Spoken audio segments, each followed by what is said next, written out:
Nordic Fjords Hole 8 has become one of my favorite shots. Ringers showed me this shot in a few tournaments past, and I've been playing it ever since. With the Thor's hammer, you want at least the Thor's hammer 6 or 7. You want to play at least 6 bars of top spin and 1 bar of left spin. You can go more left spin as well. I want my red ring up near the rough, and I'm basically aiming my ball guide down to the left of the rough on the right.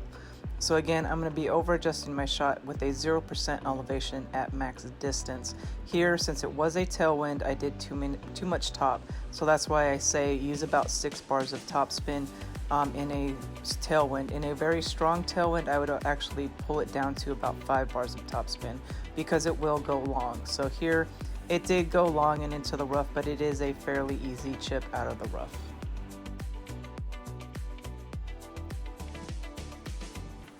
I'm basically using full top spin and spin against the wind and then just offsetting just a hair.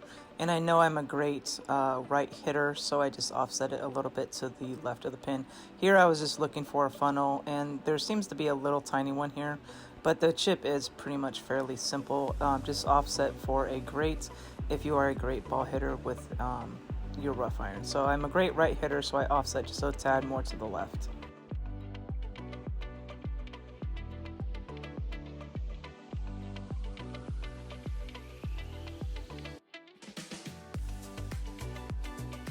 Here we have another tailwind, and this time I used 7 bars of top spin, and I should have only used 6 because it did take off on me just a tad.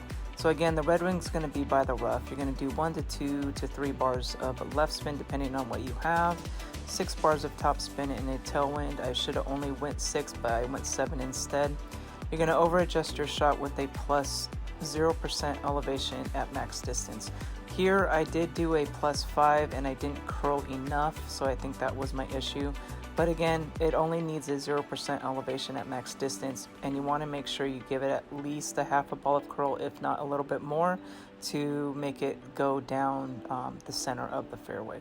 So again, I just didn't do enough curl here, plus hitting a great right didn't help, but it was still safe enough and still got me to an easy end bringer chip.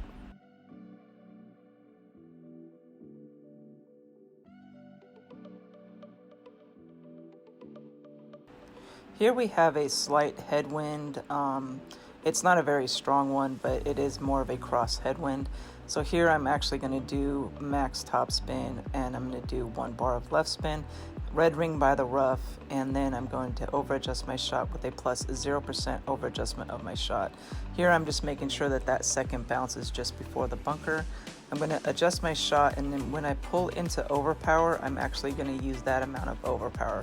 So in a headwind, you're going to have to use overpower on this shot. So if I pull a ring in the overpower, I'm going to use a ring of overpower. If I pull 2 rings, etc., I'm going to use that many rings for overpower. In a very strong headwind, you're going to have to use max overpower, and I would suggest switching to a power 3.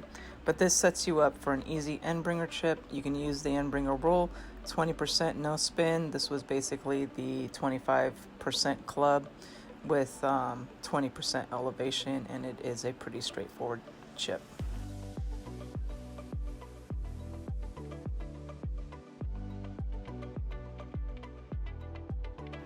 Hopefully this guide helps you out, and remember, hit perfect and happy golfing.